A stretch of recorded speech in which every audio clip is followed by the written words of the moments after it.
अस्सलामु अलैकुम वरहमतुल्लाहि व बरकातहू। बिस्मिल्लाहिर्रहमानिर्रहीम। हज़रत खिज़र अलैहिस्सलाम और एक बुज़ुर्ग सुल्तान महमूद गज़नवी एक बार दरबार में बैठे थे।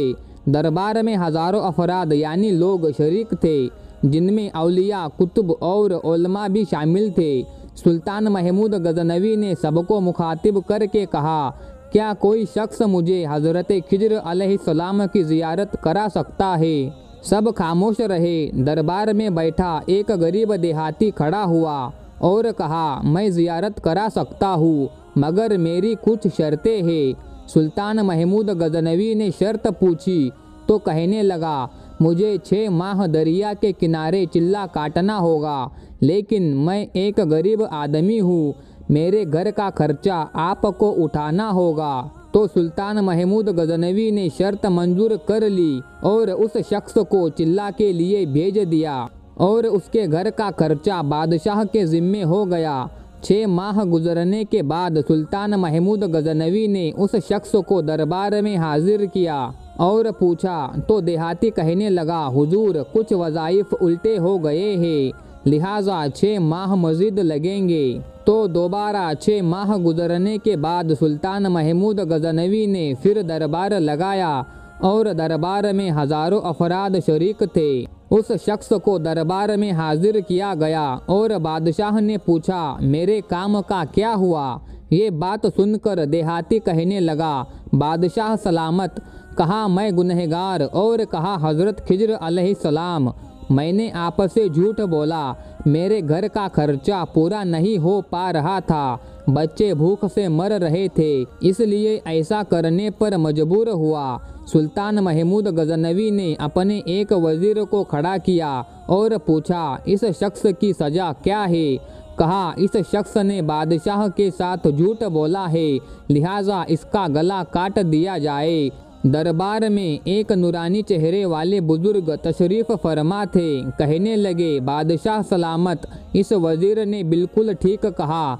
तो बादशाह ने दूसरे वज़ीर से पूछा कि आप बताओ। उसने कहा, इस शख्स ने बादशाह के साथ धोखा किया है, इसका गला काटा जाए, बल्कि इसे कुत्तों के आगे डाला जाए ताकि ये जलील होकर मरे, और इसे मरने में कुछ वक्त तो लगे। दरबार में बैठे उसी नूरानी चेहरे वाले बुजुर्ग ने कहा, बादशाह सलामत, ये वज़ीर बिल्कुल ठीक कह रहा है।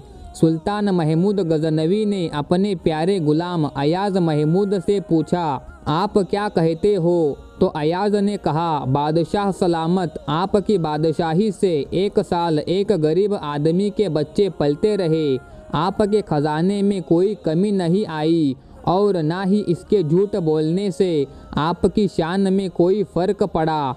अगर मेरी बात माने तो इसे माफ़ कर दे, अगर इसे ख़त्म कर दिया तो इसके बच्चे भूख से मर जाएंगे। अयाज़ की बात सुनकर महफिल में बैठा वही नूरानी चेहरे वाला बाबा कहने लगा कि अयाज़ बिल्कुल ठीक कह रहा है। सुल्तान महमूद गज़नवी ने उस बाबा को बुलाया और पूछा, अय बाबा, आपने हर वज़ीर के फैसले को दुरुस्त कहा, उसकी वजह मुझे समझ आई जाए। बाबा जी कहने लगे, बादशाह सलामत, पहले नंबर पर जिस वज़ीर ने कहा कि इसका गला काटा जाए, वो कौम का कसाई है और कसाई का काम यही है काटना। उसने अपना ख़ानदानी रंग दिखाया है, गलती उसकी नहीं आपकी है कि आपने एक कसाई को वज़ीर बना लिया है। दूसरा, जिसने कहा कि इसे कुत्तों के आगे डाला जाए, उस वज़ीर का बाप बादशाहों के कुत्ते नहलाया करता था, कुत्तों से शिकार खेलता था, तो उसने अपने ख़ानदान का तारुफ कराया। गलती आपकी है कि आपने ऐसे शख्स को वज़ारत दी, जहाँ ऐसे वज़ीर होंगे वहाँ लोगों ने भूख से ही मरना है। और तीसरा, अयाज़ ने जो फ़ैसला किया तो सुल्तान महमूद सुनो, अयाज़ सैयद ज़ादा है। सैयद की शान ये है कि सैयद अपना सारा ख़ानदान करबला में ज़िबा कर देता है, मगर बदला लेने की कभी नहीं सोचता। सुल्तान महमूद गज़नवी अपने तख्त से खड़े हो जाते हैं और अयाज़ को मुखातिब करके कहते हैं, अयाज़, तुमने आज तक मुझे क्यों नहीं बताया कि तुम सैयद हो? अयाज कहता है, आज तक किसी को इस बात का इल्म ना था कि अयाज सैयद है, लेकिन आज बाबा जी ने मेरा राज खोला। आज मैं भी राज खोल देता हूँ। सुनो बादशाह सलामत और दरबारियों, ये बाबा कोई आम हस्ती नहीं, यही हज़रत खिज्र अलैहिस्सलाम है। दोस्तों, इसी तरह एक और वाकया है कि हज़रत खिज्र अलैहिस्सलाम कहीं जा रहे थे और वो बूढ़े थे। उनके पास किसी किस्म का साजो सामान या रकम नहीं थी, बल्कि खाली हाथ थे। रास्ते में उन्हें एक फ़कीर मिला। उसने हज़रत से कहा कि मुझे खुदा के नाम पर कुछ दे दो। हज़रत खिज्र अलैहिस्सलाम ने जवाब दिया कि मेरे पास तो कुछ भी नहीं है। उस पर फ़कीर ने दोबारा कहा, मुझे अल्लाह के नाम पर कुछ दे दो। हज़रत खिज्र अलैहिस्सलाम ने जवाब दिया कि भाई, मैं उसी खुदा का नाम लेकर तुमसे कहता हूँ कि मेरे पास कुछ नहीं है। मेरे सामने इतना अजीम नाम ना लो। उस फ़कीर ने तीसरी मर्तबा कहा कि मुझे अल्लाह के नाम पर कुछ दे दो। तो हज़रत खिज्र अलैहिस्सलाम ने जवाब दिया कि तूने इतनी बड़ी हस्ती का नाम लिया है, मगर मेरे पास कुछ भी नहीं है।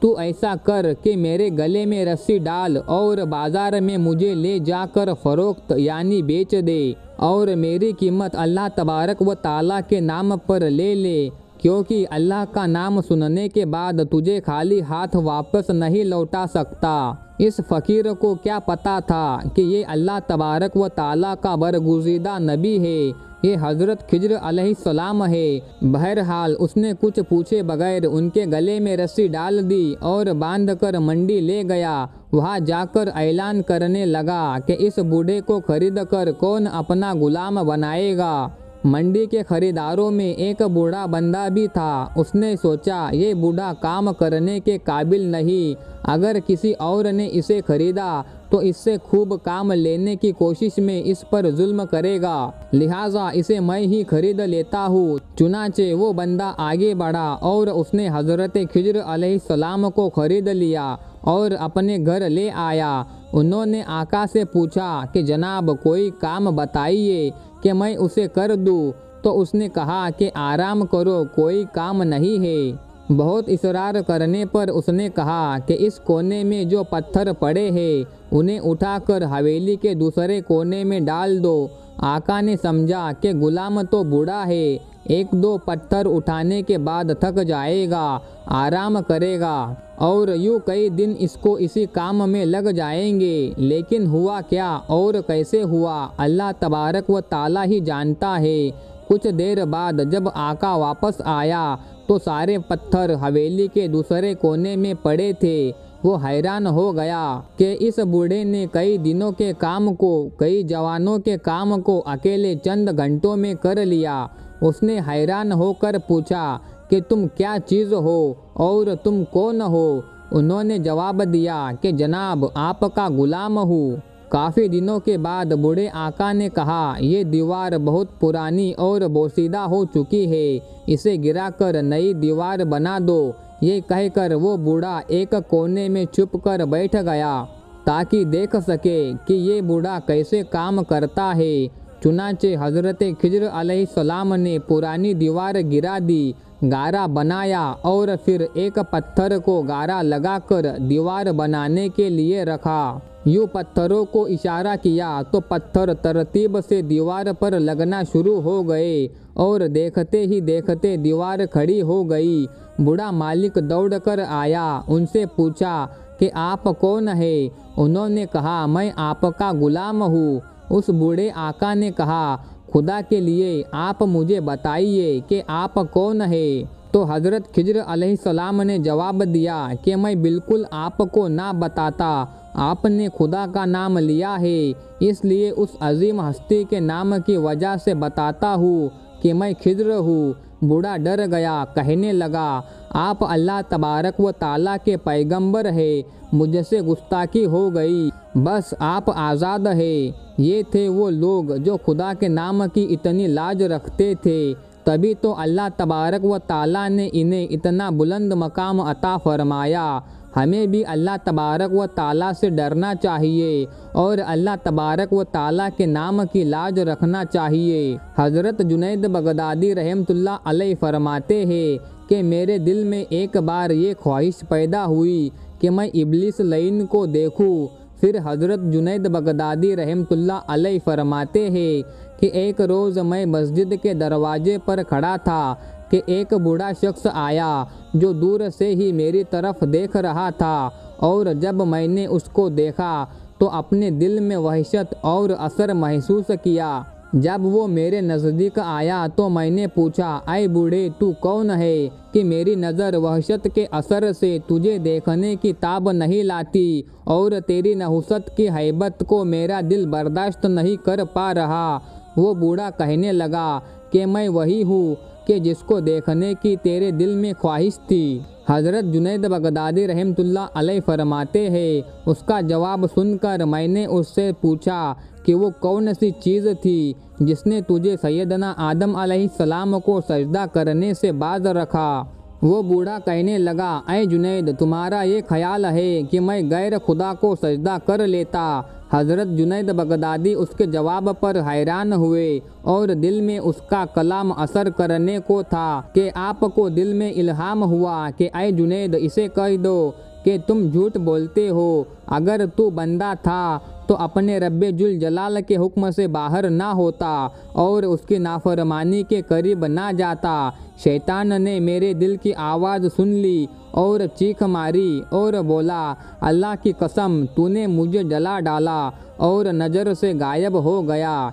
दोस्तों आपको ये वीडियो कैसी लगी कमेंट बॉक्स में ज़रूर बताएं। वीडियो पसंद आई हो तो वीडियो को लाइक करना ना भूलें। मज़ीद ऐसी ही वीडियो के लिए चैनल को सब्सक्राइब ज़रूर करें। मिलते हैं फिर किसी नई वीडियो के साथ, तब तक के लिए अस्सलामु अलैकुम, अल्लाह हाफिज़।